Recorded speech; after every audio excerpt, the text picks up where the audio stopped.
A rather bold assertion today from the president's oldest son, Donald Trump Jr. Listen to him downplay connections to people already implicated in special counsel Robert Mueller's Russia investigation.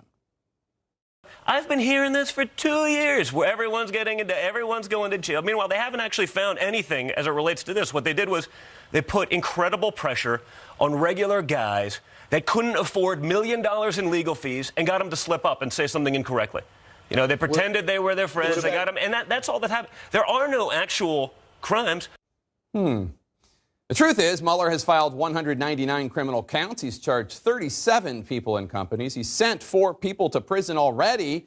Those regular guys Donald Trump Jr. was mentioning include guilty pleas from his father's former personal attorney and fixer Michael Cohen, his father's former campaign chair Paul Manafort, former National Security Advisor Michael Flynn, former Trump campaign official Rick Gates, former campaign advisor George Papadopoulos, just a bunch of regular guys. As for Don Jr.'s assertion, Mueller's team found no actual crimes. Well, lying to Congress is a crime.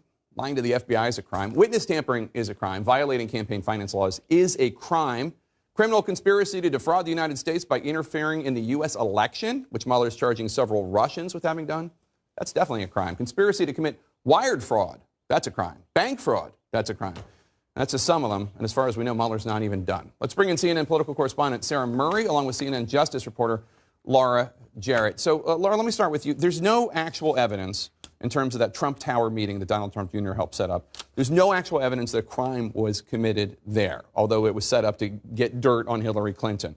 But the president's former aide, Steve Bannon, called that meeting treasonous, and it does at the very least suggest a certain willingness to commit conspiracy, although not an actual crime.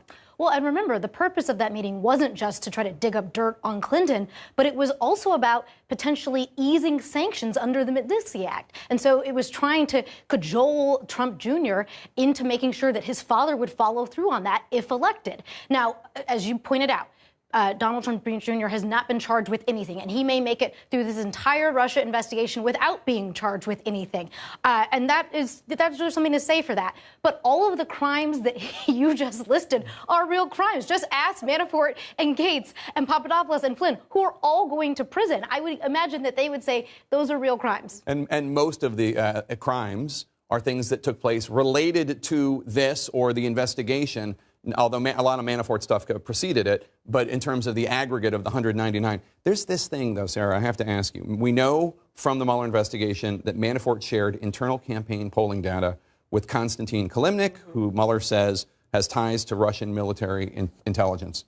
Where's that going to lead? What does that mean? Okay, so this is the frustrating thing that allows, all of these campaign aides and family members of Donald Trump to go out there and say there is no collusion, there is no conspiracy, because we see the prosecutors and even the judge in this Manafort case saying that Paul Manafort's interactions with Konstantin Kilimnik are central to this investigation, that it could be important that he shared this data. But we don't know if we're ever going to see how these pieces link together. We don't know if we're ever going to see that part of the Mueller report. We don't know, because of how heavily redacted these court filings have been, if we're ever going to get a sense of why Manafort's interactions with Konstantin Kilimnik, including during the campaign, including sharing that polling data, are central to the investigation. We also know there's another ongoing investigation that's completely secret. We don't know if that's going to lead to charges. We don't know if we're ever going to know anything about that. So there's this whole idea that this is central to an investigation, and we may never know the answer to what that investigation is or where it leads. And Laura, Democratic Congressman Adam Schiff, he chairs the Intelligence Committee now in the House. He's threatening a subpoena to get Mueller's report,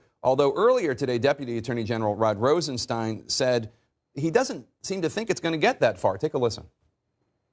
I think Attorney General Barr is going to make the right decision. We can trust him to do that. He has a lot of experience with this, but I think we can count on him to do the right thing.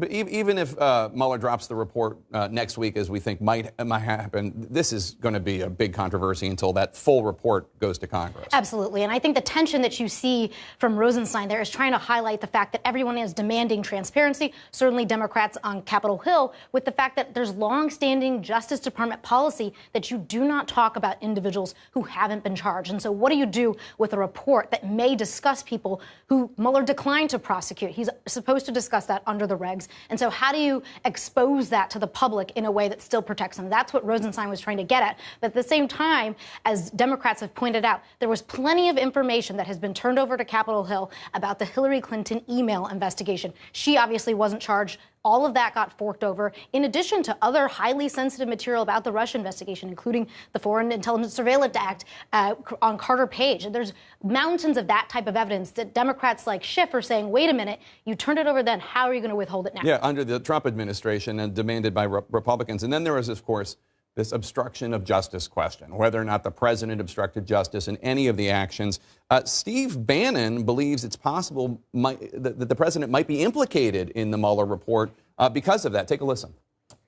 I think you'll see a lot of stuff in the Mueller report. I believe that it'll deal with potential obstruction of justice, and I think it'll come down to decisions that people will think whether the president of the United States, as chief law enforcement officer, has the right to make those decisions or not. What do you think?